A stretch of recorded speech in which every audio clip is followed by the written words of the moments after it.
পাঠশালায় সংগ্রহ করিবে। একটু করে টিপো এটা ভট্টাচার্য করিতে তখন পঞ্চজাতি সর্বসুরে করিয়া করিবে অর্চন। পূজার বিধানগত বহিলাম খান ভক্তি প্রদান তার কীর্তন ভক্তি করি যেবা করে আমার পূজন ঘনমাত্রে হয় তার দুঃখ বিমোচন। পূজা শেষে করিব তো আমার প্রণাম নবগ্রহ পুষ্প ফসল লইবে নাম। পরে যে প্রসাদ পাবে করিয়া যতন সর্বমুক্ত হবে আমার বচন। অভক্তিতে যেই মন প্রসাদ খাইবে অল্প দিনে পিতান্তের ভবন যাবে।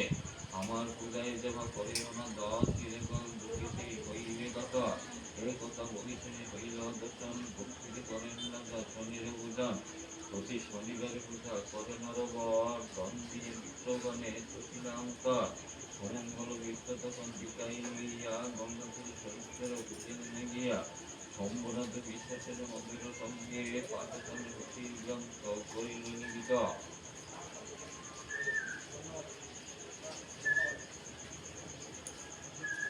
শঙ্কপতি নামে বণিত নন্দন বিজয়নগরে দাম অনুবিবরণ। বাণিজ্যতে সদাকাল করে ভীষণ ভাবনাই হয় তাই সদা পুণ্যমন। একবার শতদিন যা করিবে সাধন গঙ্গা দিয়ে করিতেছে শহরে গমন। একটাই দেখে এক বিপ্রের ভক্তি করে করে পূজা শ্রবণ বহুত। সদাগরে সবিনয়ে জিজ্ঞাসা করিল কারো পূজা করিতেছ বড় কতকর। মিত্র বলে নাহি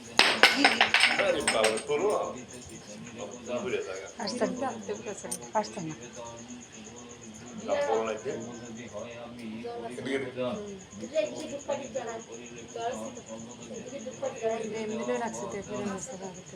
মেজরে বচন সদাগর বলে তবে কবে বিক্রম নিয়ে কোন কোন নিয়মে বুঝিতে হয় শুনি। ব্রাহ্মণ শুনিয়া তাহা লিখিয়া দিল সদাগরে করিতে লাগিল।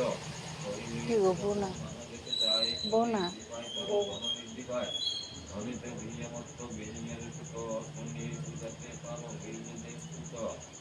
সেই দেশে সদাগর বাড়ি ছিল সেই দেশে রাজ্য রাজা ঘরে ডাকাতি হইল। ডাকাতি করিলে পাইল সম্পত্তি সদাগরে দিল। স্বর্ণ বলে কেউ যদি পারে গোয়েন্দা হইয়া শুনি ধরাইবে। রাজা বলে মন ঘোরদণ্ড দেহ দেহরে কাল বন্দিগরে নিয়া ঘরে রাখো চিরকাল। রাজার গায়ে তখন সে লয়ে সদাগ হস্তমতি তারে রাখে কারাগারে। সদাগর কারাগারে করে দন চক্ষু বক্ষ আসে নাহি নিবারণ। কারাগারে সদাগর সমিত্র করে জুনে বাড়ি ঘোড়া ধরে ধরে ধরে। দেখিয়ে শনির দয়া হইল অন্তরে সদাগরে ছাড়াইতে